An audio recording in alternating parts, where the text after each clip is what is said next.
Good afternoon, Jim. K4HEW, Joe, over in Raleigh, North Carolina. Roger, Joe. What's been going on, man? Roger, Joe. What's been going on, man? Well, I just wanted to thank you. I listen in when I can, and you really preach the gospel. I love it. My radio has been, since the last time you and I touched it, it has gotten so many good compliments, I can't count them all. Everybody, I'm convicted of owning an amplifier, an RF amplifier. They all think I've got how much power you run, how much. I just got a 100-watt ICOM 7300, and it's tweaked per Jim. KC9VKV, K4HEW, Roger. Roger, Joe. You're in North Carolina, is that a Roger? Roger, Joe. You're in North Carolina, is that a Roger? Roger that, just east of Raleigh and Clayton, North Carolina.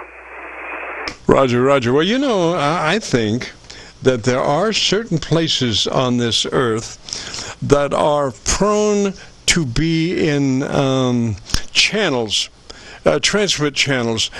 Transmit signals tend to go in these channels better than other channels. So some operators receive, a lot hotter signals than other operators simply because of their location. And I've noticed this particularly on, 80 meters, 2 o'clock in the morning. I'm working in California. Transmit direct my location to California, but I cannot copy the signals back from California. And I'm wondering why, because if it would seem to me that if it goes one way, it's going to come the other way, but it doesn't. And so my signal from Indiana, around Louisville, is going all the way out to the ocean, in California, and I have to use, what is that other SDR, Half Moon Bay. I have to use Half Moon Bay, which is in California, to copy the mail on California stations, Roger. To copy the mail on California stations, Roger. That is freaky.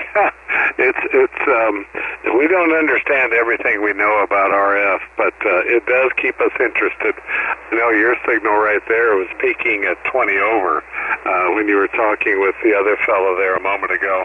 It was about a solid 5.9, or 20 over.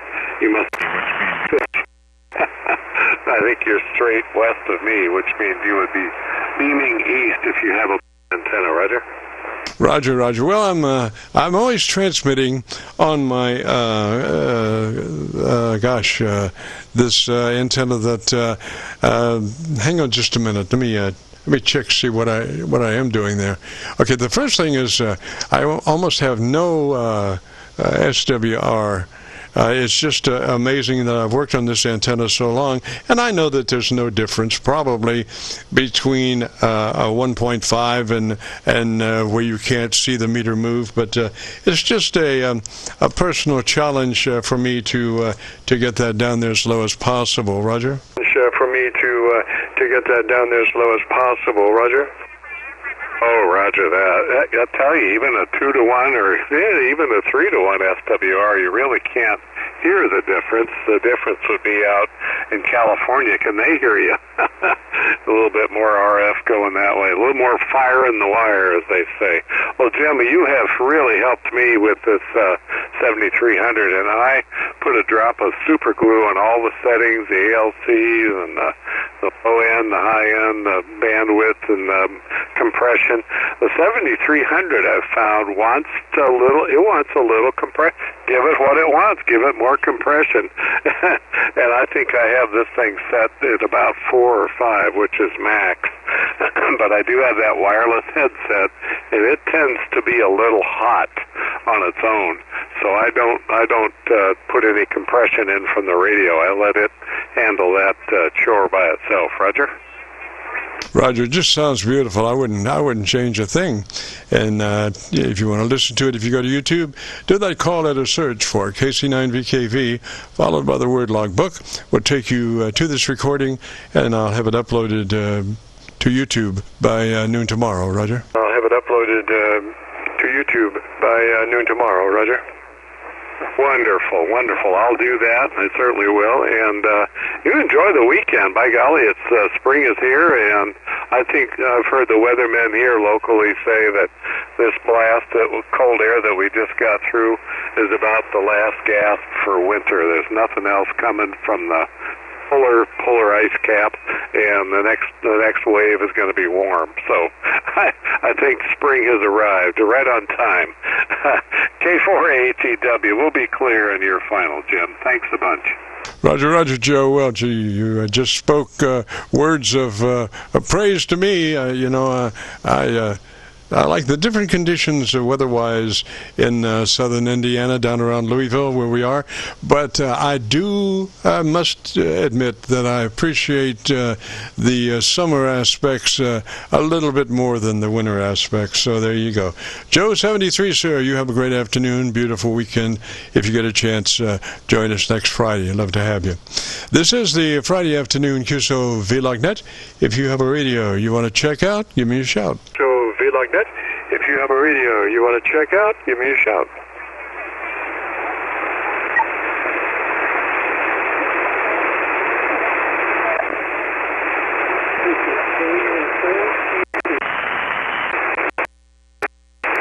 Station calling, I'll tell you what, why don't you give me about 10 seconds and tell me about your antenna system and see if I can find a better path for us, Roger? Antenna system and path for us, Roger.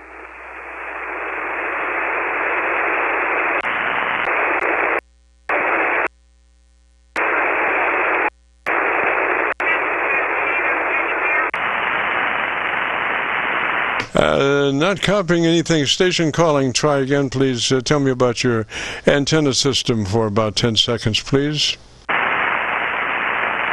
For about 10 seconds, please.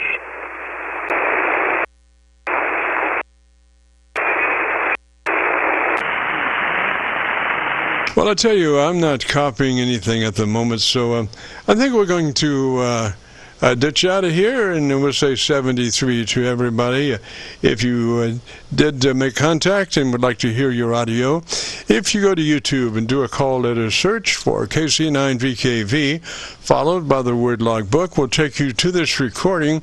It'll be cut number 1 in a series of 3700, and I'll have it uploaded to YouTube by noon tomorrow. And with all that being said, we've got to get out of here and return the frequency back to normal amateur radio use. This is KC9VKV, clear.